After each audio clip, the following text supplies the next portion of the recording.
So, what are the biggest obstacles to overcome with digital discipleship?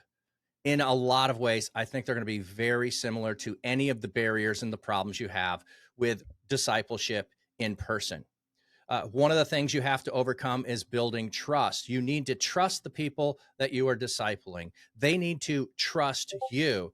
And if they don't fully trust you, if they don't fully embrace everything that's going on, it becomes easy to make excuses around when you're getting together, easy to make excuses of how they didn't put that into practice. But if you have trust and you can be open with each other about, here's where I'm really struggling, and I can share the struggle without condemnation. I can share the struggle with you coming along and loving me right where I am, wanting the best for me, wanting me to improve, but not saying, you're worthless and I got no time for you. So when that happens, you begin to be able to build trust, have open conversations. You want that in a in-person discipleship plan. You have that and you strive for that when you are doing things digitally. One of the other things that digital allows to overcome barriers of trust is the constant being able to communicate. You don't have to have long ongoing things.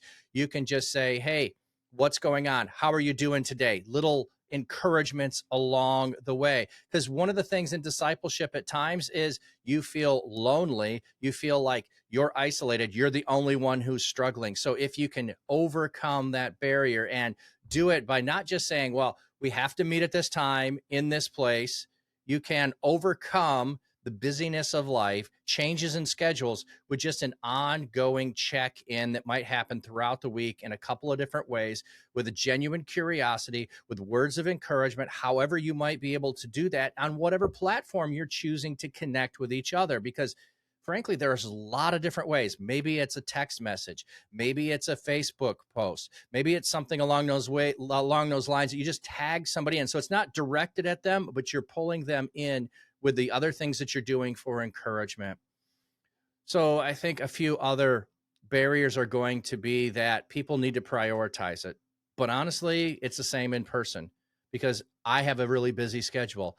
I need to put it in place. And you need to give people grace to have their schedules get messed up. You need to give people grace in order to be able to say, I need to make a new schedule. I can't meet what's going on with this. And so honestly, when you're meeting digitally, if the person has kids and they got to prep all their kids, they got to do all those things, and then they got to go to meet you wherever you are, if they can do that from the privacy of their own home or the palm of their hand and be able to meet with you right where you are, whatever's going on. So when a crisis happens, they don't have to change all the stuff going on in life to be able to do discipleship.